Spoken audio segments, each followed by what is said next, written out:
Wow. joyous radiance. That's very cute. I think Austin or Lauren, you can put everyone on mute. Yeah. So so what we're going to be doing is we'll put you on mute for parts of it, but then we'll allow for options when you can join in the conversation. We'll be asking sometimes for you to use chat, and sometimes we'll definitely be interested in just like having a vocal conversation, just to sort of switch it up. But that's why we're putting you on mute right now. So thank you so much for coming, everyone. Welcome to my TED Talk. No, I'm kidding. So we're going to be talking about Tzedakah, and Lauren is going to be sharing her screen with some visuals for us so that you're just not staring at my face the whole time. Okay, lovely.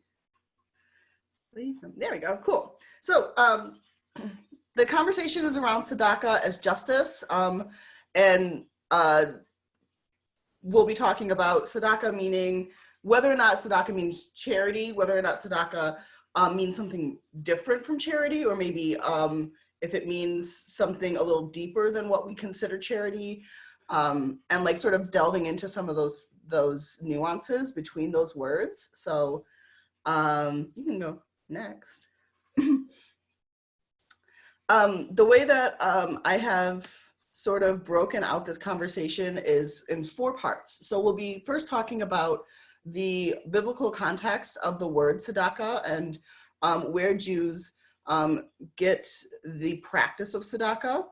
Then we will be talking about the rabbinic advancement. So how, especially in medieval times, rabbis had sort of deepened or broken out the nuances of what this means. And then we will move into how we can really apply this to our modern experiences, because the Bible and rabbinic era, they were very different from where we live now, right? So we sort of have to be, I'll steal the president's word, we have to be nimble in the way in which we sort of take these to apply into our lived experiences. And then the last portion, we will be sort of teasing out what we could imagine moving forward with the versions of Tzedakah that we'll be talking about. So, yeah. So before we begin, I do want to encourage that you ask questions. You can use the raise hand function if you would like, or you can just type in the chat. I strongly suggest if you have a question, you ask it at that point, rather than trying to wait, because you might not remember it, or it might not seem as relevant. And I'd rather this be more similar to a conversation than not. So if you have a question, and I strongly encourage questions, this is a Jewish space, so questions are strongly encouraged, to ask it. And to ask it bravely, because you very well could not be, like, you could be one of many people with that question. I will be using the word God, but that doesn't necessarily mean you have to. For a lot of people, the word God is like a very uncomfortable term, or they don't necessarily imagine God in the way in which we've been talking about God in the biblical sense. That's totally fine. We're using the language that's provided to us. So use whatever language works for you, and that's totally fine. And then also, this is just a disclaimer, is that this is really just one perspective, my perspective, and I have at the end some sources that are sort of informing this perspective, but it's not the only one, and it doesn't mean it's truth. It's just a different way of thinking about things, and hopefully you can also add your perspective. So. Some things you should know about me before we get started. I am a Reformed Jew. For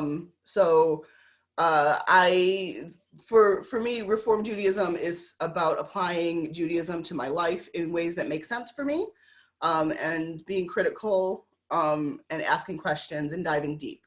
So that's sort of where like my religious background comes, is I'm a Reformed Jew. I'm not conservative, I'm not Orthodox. I'm pretty solidly Reformed. I have a social justice lens. I work in the Center for Ideas, and Center for Inclusion, Diversity, Equity, and Social Change. So I think a lot about social justice. I think a lot about oppression and systems. So that almost always comes through in everything that I'm talking about. I also am a Jewish liberation theologist. So I have a cat that's going to come around here, just so you know.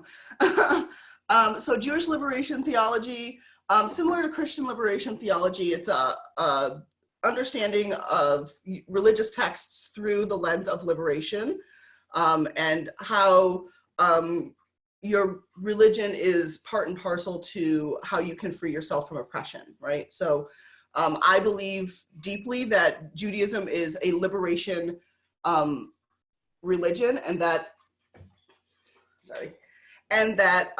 it speaks to the oppressed. So that's a pretty important bias or perspective for me. And finally, I am a critical theologist. I'm a sociologist, and the sociological lens I take is a critical one. So I look at power structures, systems, to understand sort of the dynamics that people are moving in their world. So I'm not always super interested in the individual level as much as I'm interested in a larger super system, right? So those are things to know. All right, so I want to know a little bit about you. We actually already introduced our names and our pronouns, which is really exciting. But in the chat, if you could type the reason why you came, like why are you interested in this, and be honest if it's because you felt you had to, or if you are actually interested. Like, I want to know all of that. So I'll give you like a few minutes, I guess, to type it out.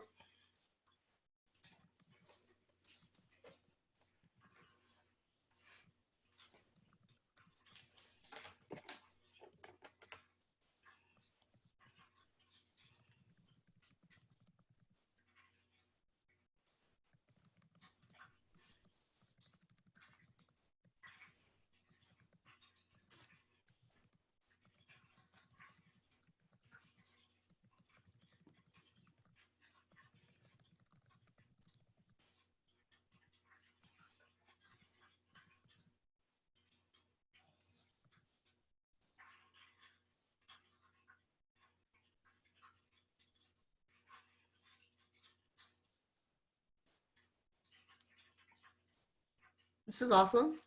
I'm loving these answers. It's really exciting to see people who are open to learning and wanting to expose themselves to new perspectives. So that's exciting. Oh.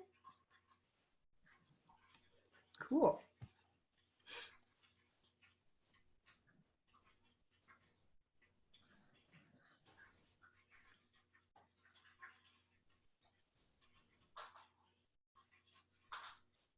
Awesome.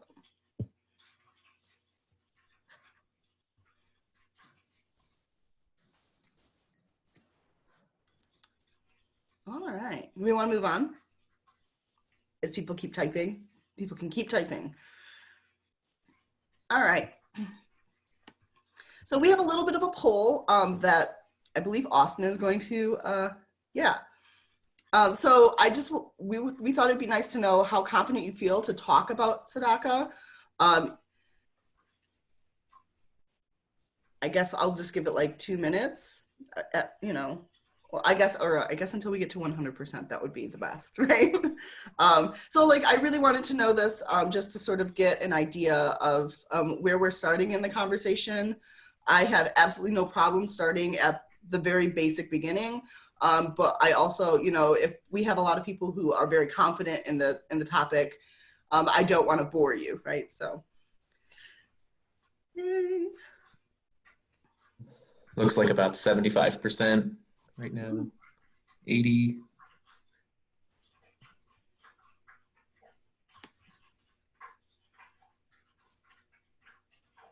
We're getting closer.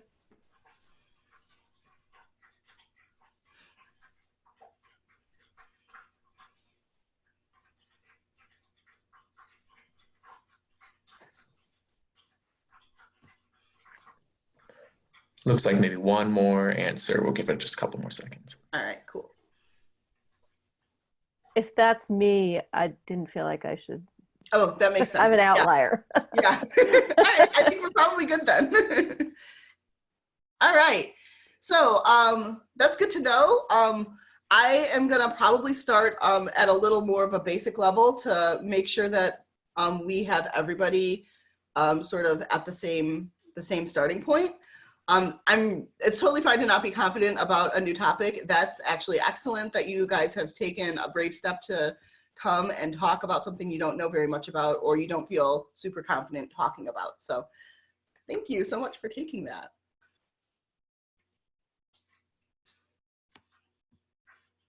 All right. Okay, so we're going to start with the biblical context. And what I mean is, how did we start thinking about tzedakah in terms of the way in which it was originally used in Torah, right? First, before we do that, though, we should really talk about what tzedakah means, and like sort of how we get to that meaning. So, tzedakah, the word tzedakah, and I have a little plug in here. I'm not a Hebrew expert. I don't speak Hebrew fluently. I know Hebrew well enough to get by in shul. So if you are interested in Hebrew, we have Hebrew classes on campus and you should study Hebrew. And you should reach out to people who have a lot more knowledge about it, like Cantor Abbey, right? But this is my basic understanding of the word tzedakah. So tzedakah has a root. In Hebrew, words are made out of roots. So the root is the Sadi Dalek Kuf. And that root 3 letters usually translates to like just, not like I just wanted something, but like righteous, right? Just, right, and clear. And there's some other words that we have that are very similar with the same root. So tzedakah is one, tzedek is another, sadik and sadikim. And so these are all words that are related to that particular root. Just, right, clear. Okay. So tzedakah is a noun. Tzedek is also a noun. Sadik is a person. So it's a noun, but it's a person. So tzedakah is often translated as charity or charitable acts, right? But the root, just, right, clear, when translated into tzedek, means justice. So that's a really different understanding of that root, charity and justice. And we will talk about why those are really different in the English, right? So the important thing to note is that that is an English translation of a word. And when you're thinking in a Hebrew context, that's a totally different meaning-making scenario than when you're thinking in an English context. So anytime that you translate, you're losing a little bit of something, right? So that's why it's important to keep that in mind, that we're working through that. Cool. All right, so that's the word. And now you can go to the next part. Yeah. So where do we see tzedakah, charitable giving, right, happening in Torah? And I took out one very famous portion of Torah to talk about this, and that's Leviticus. And I use and I didn't put this in my resources, and I probably should have. I use my Tanakh that is the JPS, I think is what it's called, the JPS Tanakh. It's like a big brown Tanakh that I have. And it has the Hebrew and the transliteration right next to it. And again, this is a transliteration or a translation of the Hebrew. So every translation is a little different than what it actually, like, you can never get a perfect translation. But my translation says, "And when you reap the harvest of the land, you shall not reap all the way to the edges of your field, or gather the gleanings of your harvest. You shall leave them for the poor and the stranger." So we are seeing in Leviticus, this is a portion of Torah that is talking about laws, right? And talking about how to structure society and how to relate and interrelate with each other. So this is a portion that's talking about how you use your, and at the time, harvesting and land and food as an agrarian society. These were very important, very like wealthful portions of the society. So how you used your land and how you interacted with each other when it came to your food was a very important way to like lay a base or an understanding of society. So when it comes to poor people and when it comes to what are called strangers, right? The idea being that you should be hospitable, you should be caring for them, for those who don't have what you have, right? So we're not all farmers now. So it's like a little further away from us, but because this was an agrarian society, talking about food and harvest, it really went to the heart of how you gained wealth, right? And who was a have and a have not in the society. So that's really where we starting to think about charitable giving, I should say. So next. So I want to break this down a little bit more when we talk about charity versus tzedakah, and why I sort of push back a little bit on the translation of charity. So,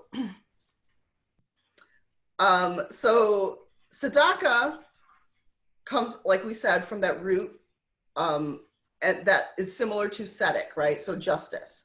So righteousness, equitable, just, those words. Charity has a root from Latin, from caritas, I believe is how you pronounce it. And it means virtuous, altruistic, or generous, right?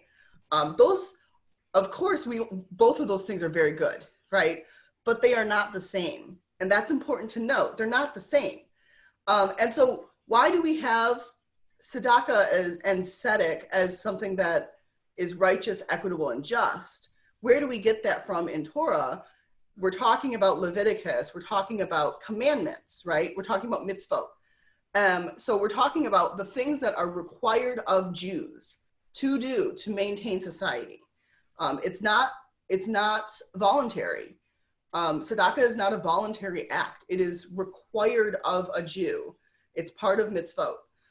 So it's an obligatory thing. It's commanded and it's duty bound, right? That's a really different thing though than what charity comes out of. So charity is coming out of this virtuous, altruistic, generous line of thinking, which derives from a theology of holy love.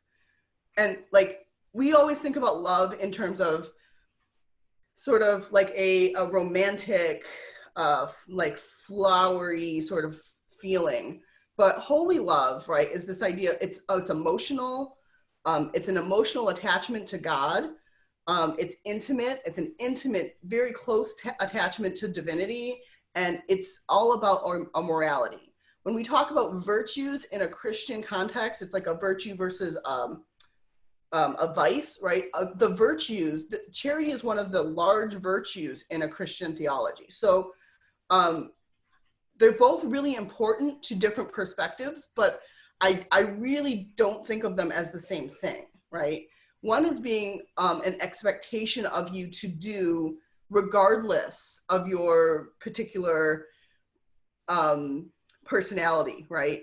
But holy love is really about a choice you're making to cleave to God, right?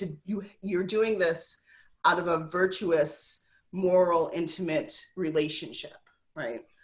Jews have to do mitzvot regardless of whether or not you have a strong relationship to God, right? And that's really a very different way of interacting with your religion, right? So that's why I tend to shy away from calling tzedakah charity, right? And I prefer to just use the word tzedakah as a word that stands on its own, and to create a meaning in my head that is word to meaning rather than word translation meaning, right? So that's why I kind of broke those things down. So So we have that rabbinic advancement coming up. So we just talked about that biblical portion. And before we go into the rabbinic portion, does anybody have any questions or things that they'd like to sort of fuss out a little bit more? You can raise your hand or you can type in the chat. If you raise your hand, we'll probably ask you to go on video.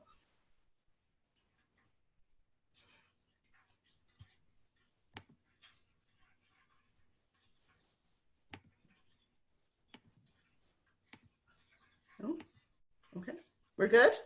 We're all good? All right, excellent. Fabulous. Okay, so in the rabbinic era, we have a lot. So one of the things that I love about Judaism is that it is a constant living, breathing thing that we add to and that we augment. Great thinkers throughout the ages have really like dove deep into the works and seen things that I probably never would have seen because I'm not a great thinker like they are, right? But like they'll take like even the smallest little portion of Torah and they can make a whole book out of it, right? Like it's amazing. So one of the great thinkers of the day, Ramban or Maimonides, he, excellent Sephardic Jew of the medieval times, he devised this whole system to talk about tzedakah, right? He's like, okay, it's not just good enough for us to talk about it in this one little portion.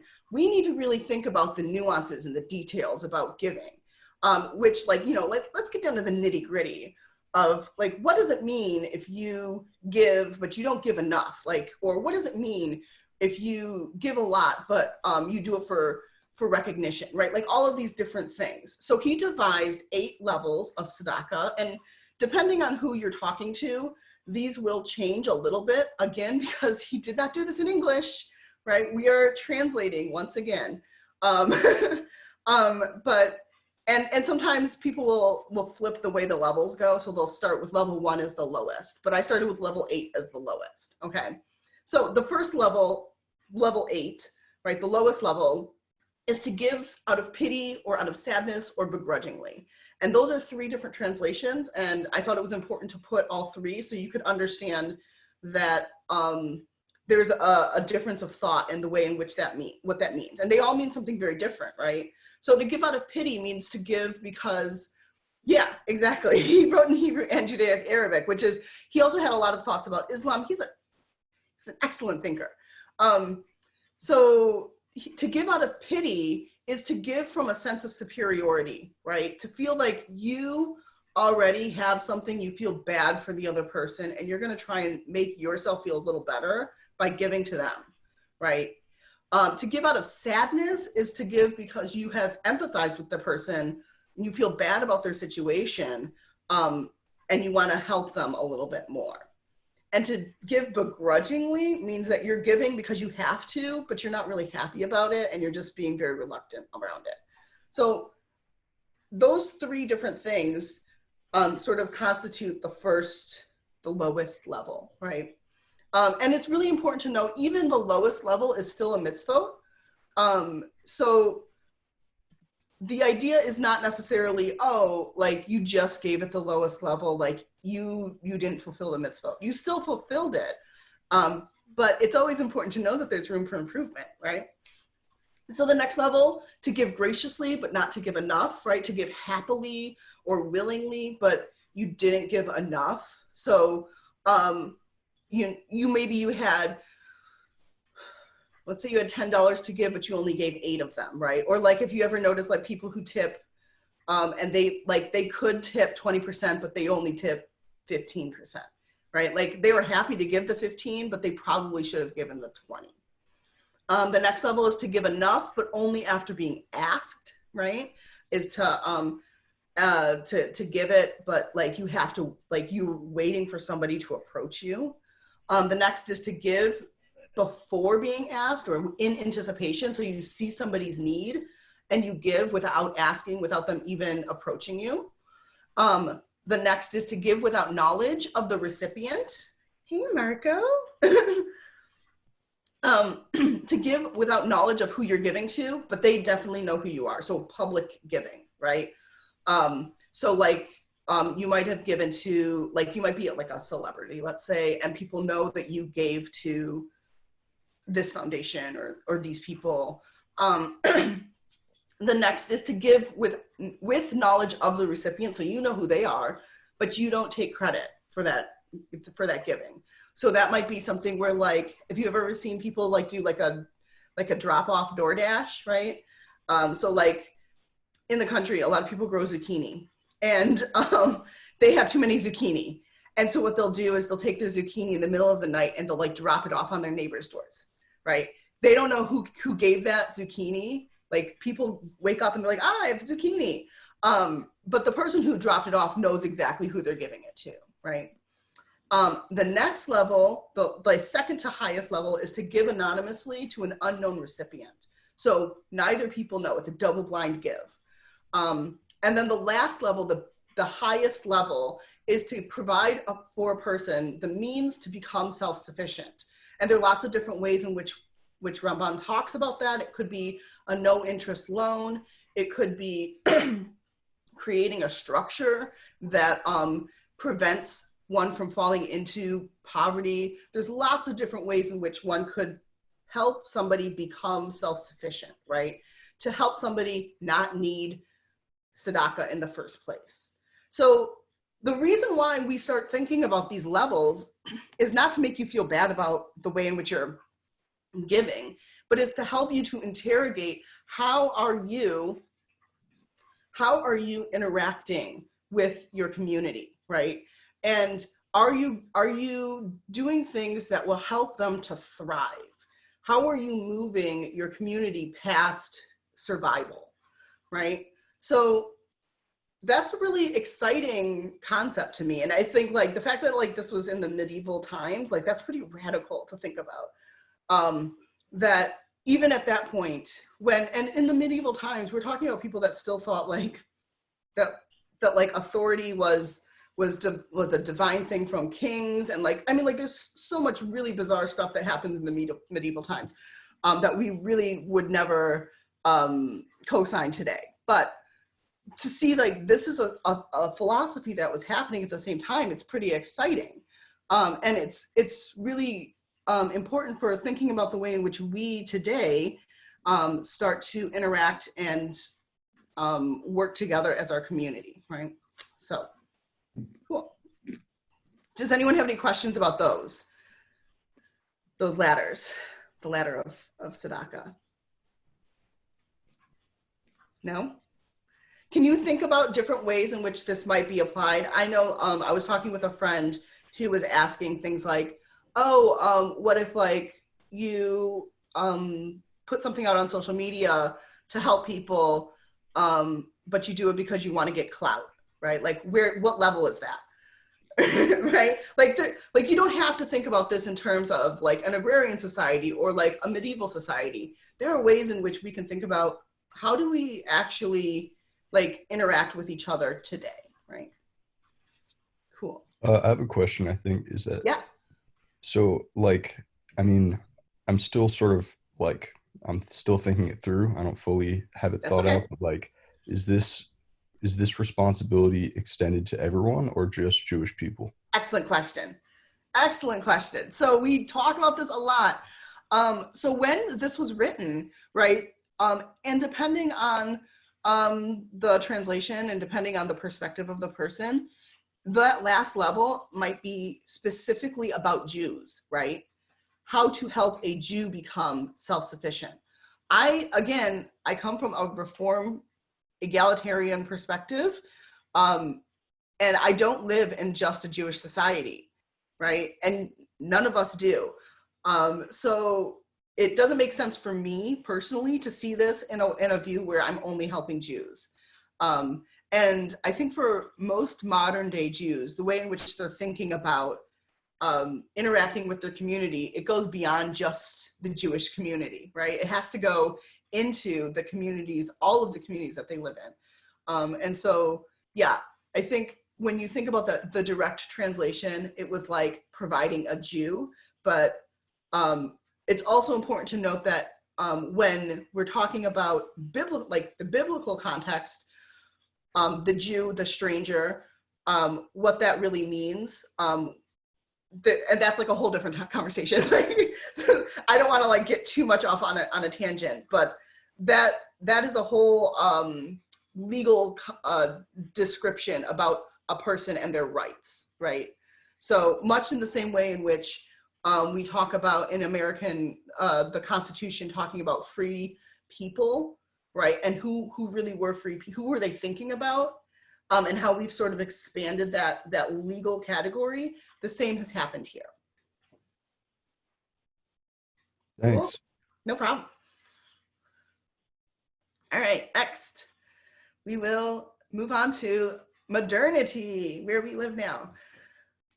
Okay, so we're going to be talking a little bit about how to apply this to our own lives, and also to think about the ways in which we might change it a little bit or augment it, or see if there are other ways to think about this. So we don't stay static, right? Like we should be a dynamic thinker and sort of mulling around with the ideas in our head, wrestling with it. So cool. Next, yeah. All right, so some ways in which I think about tzedakah today, and these are like 3 of many different ways. So the first way is the way that we almost always imagine tzedakah as money.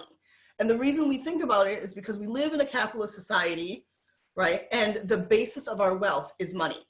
That's the basis of how we get our food, how we get our housing, everything is through money. And so that's, of course, our go-to is that we could give money. And I strongly suggest giving money when you can, right?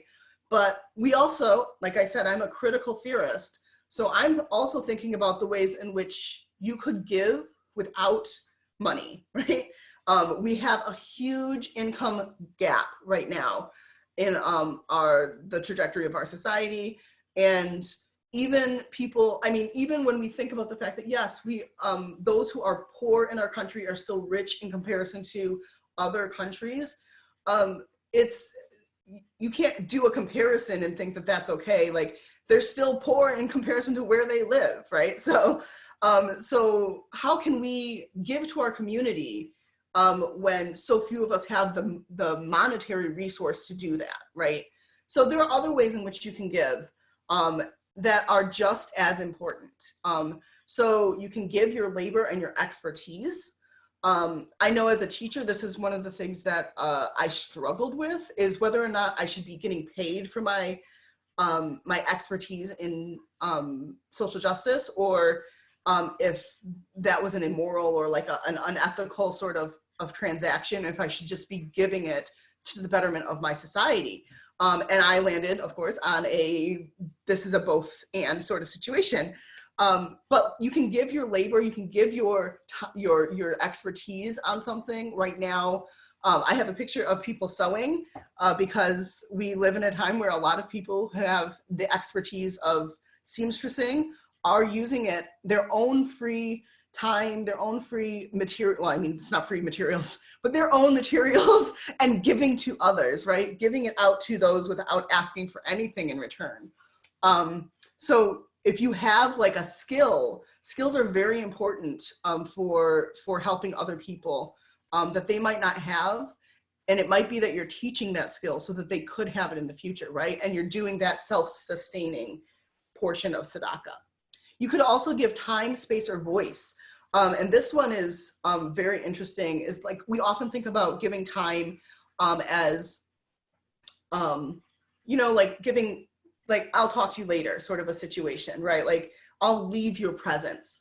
And that can definitely be a thing that you can do. But when you say give time or space or voice, you could also be elevating time for somebody else. You could be elevating a space for somebody else, making space for them, right? So that might mean in your position or your job in the future, that rather than you speaking at a meeting, you give that space to somebody whose voice has been silenced. It could mean that when you're doing hiring practices, that you're thinking about the different perspectives that are outside of your own. and infusing it into your hiring practices, right? It could mean, and it often means for a lot of people, that you are trying to, as a community, move towards a more inclusive perspective, and you're thinking about all of these people who are on the margins and how can you center them, right, in your community at that time. So time, space, and voice is a very important way to give to your community because it develops the community in ways that like you weren't expecting it to, right? Because you're introducing diversity into the voice. So, of course, we're going to talk about COVID-19.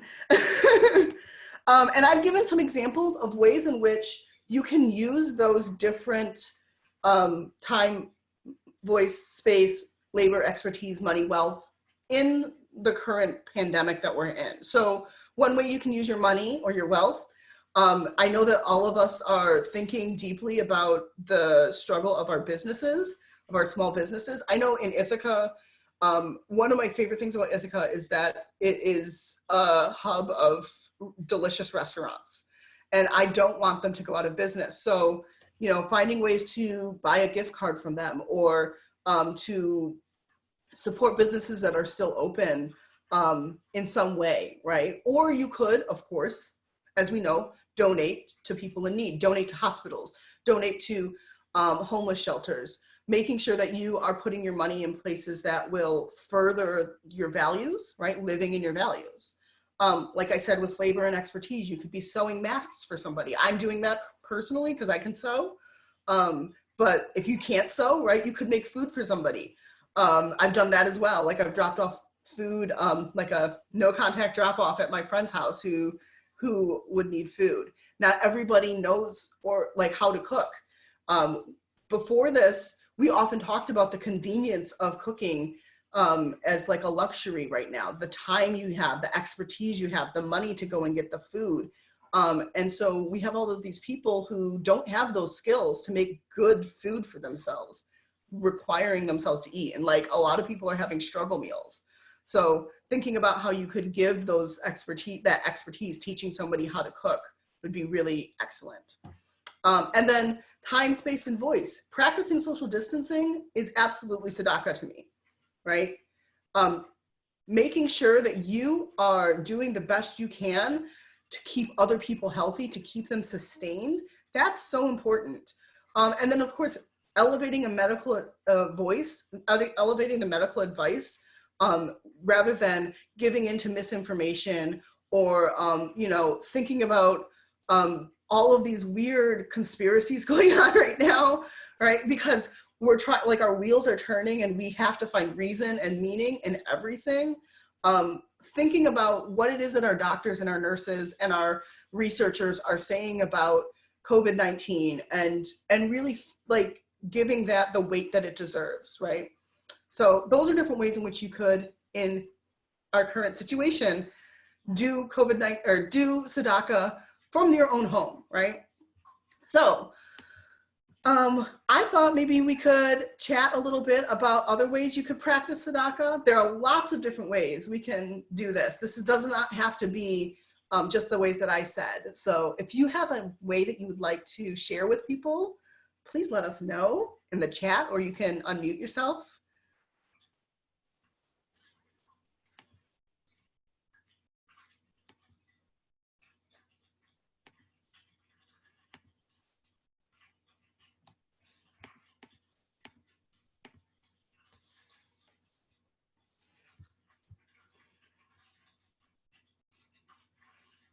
Yes, communicate with your family and friends.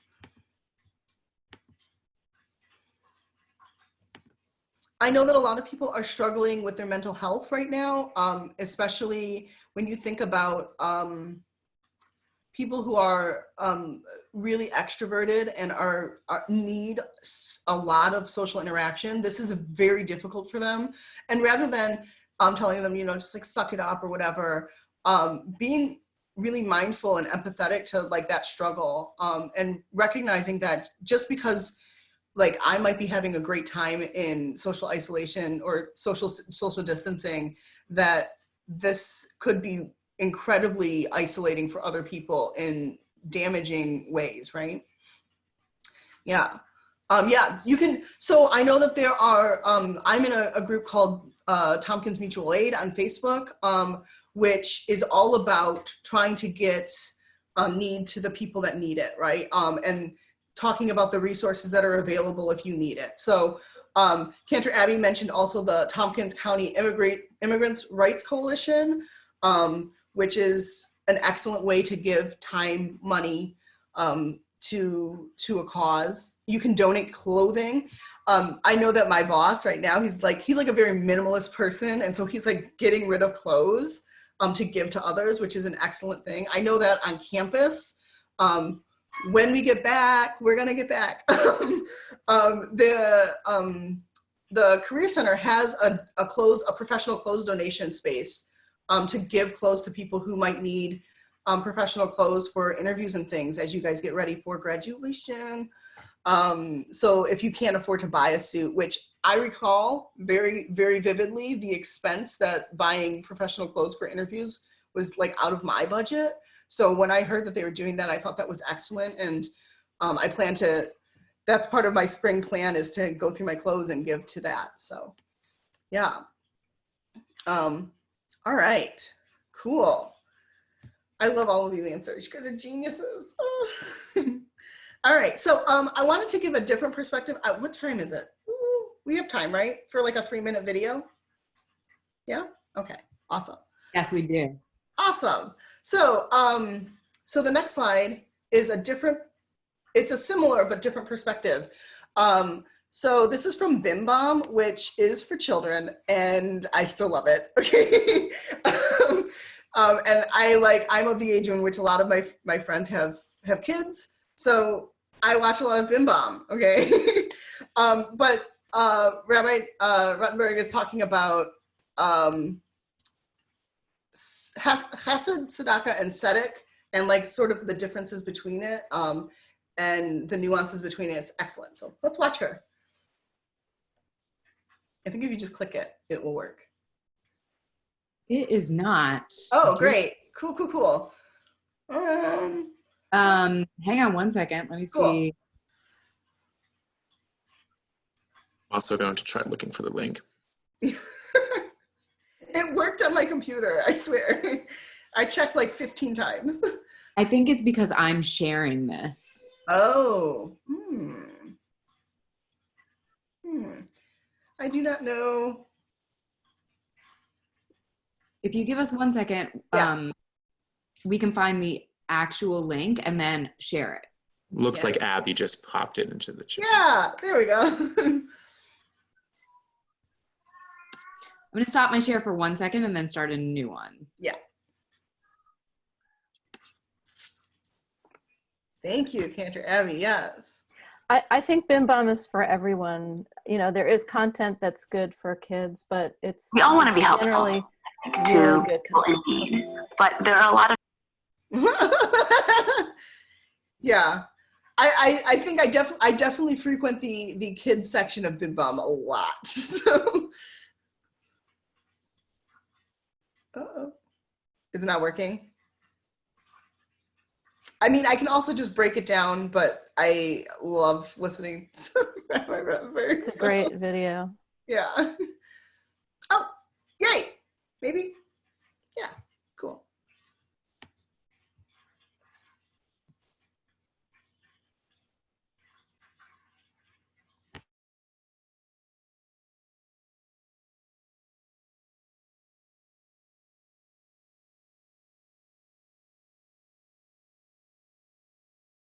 one way to address this problem would be to give.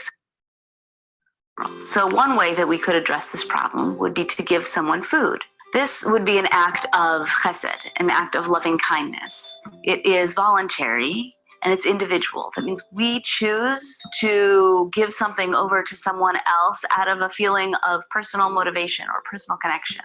Other acts of chesed might involve bringing a lasagna to a friend who's just had a baby and is feeling overwhelmed, or visiting someone who's sick.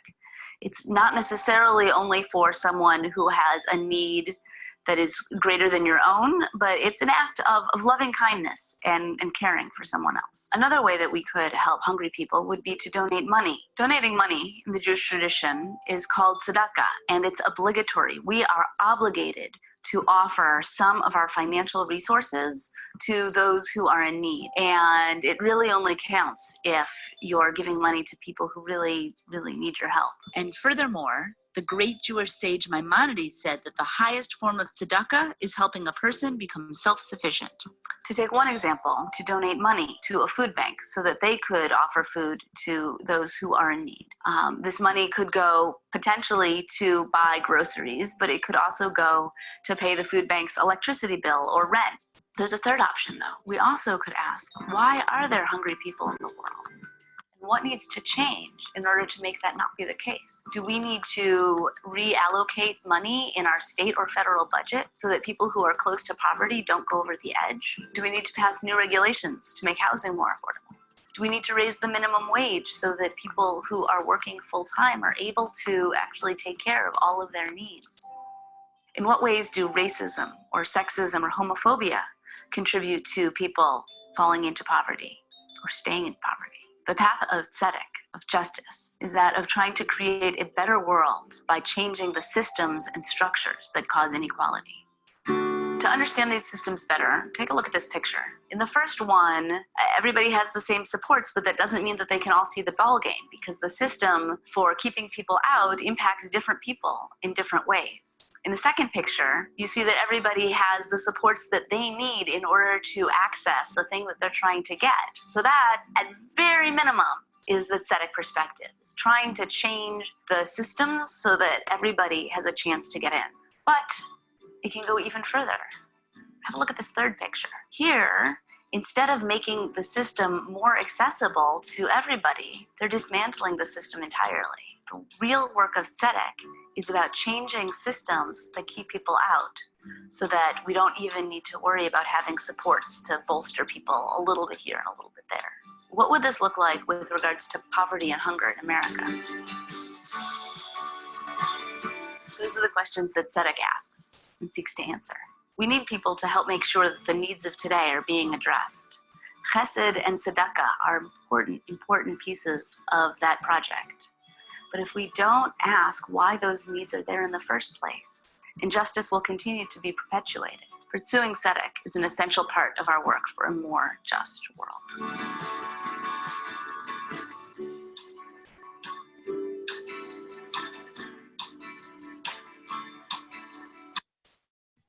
All right, thank you. Yeah.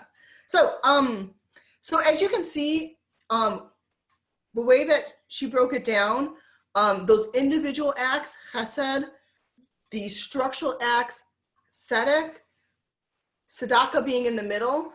For me, that highest level of tzedakah, the self-sustaining level, that it's like an upward hill. That is when you start to hit justice. Right? That's when you start getting tzedakah. And so I'm always turning my eye toward that highest level of tzedakah.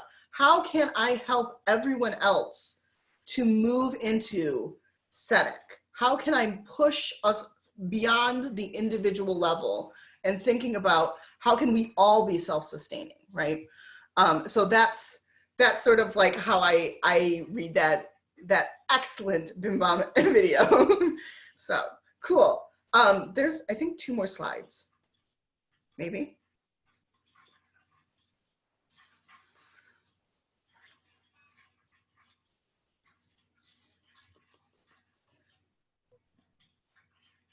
There we go. Cool. There we go. So, how do I think about this? How do I think about those? It like disappeared. We'll go right back to it. Don't worry. Also, I hope you guys like all of the beautiful nature that I put into my PowerPoint. I felt we needed a little calming situation. The way in which I started thinking about this, the personal, that chesed, is things like mutual aid, right? Or person-to-person acts that fill a crisis gap. So the things that we're doing because the crisis has happened and you have to attend to the situation at hand. right? You can do GoFundMes, sew-a-thons, those random acts of kindness, ways in which you can really help the individual with whatever their need is at that moment. That tzedakah, though, is more similar to like a movement. It's about joining together to stop that cause before, like stop the crisis as it's happening. So the way in which Poor People's Campaign is going around trying to lobby for policy change, right? The policy hasn't changed, but we're saying it has to change, right? It has to stop. Debt forgiveness can also be considered part of that movement portion, right? And then once we finally get to tzedakah, it's a culture shift. It's changing the way in which we actually interact with each other on a base level. So it's embedding justice into our policies to prevent crisis, right? We're already infusing it into the way in which our society is woven together. So that means having healthcare that works, that saves people. It means having wages that are livable, that speak to the dignity of person and work. It means having housing that's accessible, rather than, thinking about things in terms of a negative. It's thinking about how can we all be together and feel cohesive as a society, right? So, excellent. Cool. All right, so if you have any questions or you want to come off mute, this is definitely a time to do so. I have, after the slide, there is a resource slide for those who are interested in reading more. I wanted to do a little bit of plugging for books. I don't have books on there for the most part, except for the Tanakh. But I wanted, if you were interested in reading more about the underpinnings of Jewish theology, I have a book called A Jewish Theology that one of my rabbis gave to me, that really helps you to sort of suss through the different Jewish thoughts and how they interact with the world. Excellent book. I also have Toward a Jewish Theology of Liberation.